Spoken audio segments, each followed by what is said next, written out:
காப்பு கட்டியாச்சு, திருவிழா முடியிற வரைக்கும் யாரும் ஊரை விட்டு வெளியூருக்கு போக கூடாது. அப்படியே போனாலும் ராத்திரிக்குள்ள ஊருக்கு வந்துடணும். புளி கரைச்சாச்சா? நல்லா கரைச்சுதான் வச்சிருக்கேன். எவ்வளவோ புளிசோறு தின்னாலும் அதுக்கு என்ன மண்டாப்படி சோறு வருமே, நல்லா சாப்பிடுறேன். இந்த விதையெல்லாம் நல்லா ஊறணும். நாளைக்கு முளைப்பாரி போடுறோம்ல, அம்மன் அருள் இருந்தா நல்லா முளைக்கும்.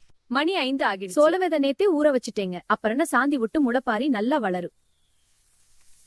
நல்லா முளைச்சி வந்துருச்சு. தண்ணி 3 வேளையும் தெளிக்கணுமாக்கு. ஆமா, 5வது நாள் மட்டும் தண்ணி தெளிக்க கூடாது மீனா. மாவுல கட்டிட்டு நான் போய் சமைக்கணுக்க. எங்க வீட்டுக்கு உரமுறை எல்லாம் வந்துருவாங்க. வாங்க வாங்க. எப்படி இருக்கீங்க? நாங்க சௌரியம், நீங்க சௌரியமா இருக்கீங்களா?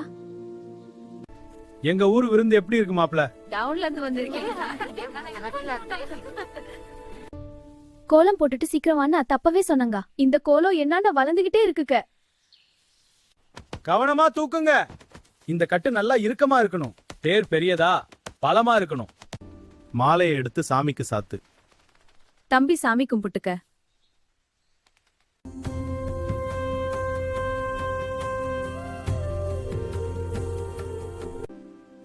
மண் வாசனை சேனல் லைக் பண்ணுங்க, ஷேர் பண்ணுங்க. பிடிச்சிருந்தா சப்ஸ்கிரைப் செய்யுங்க.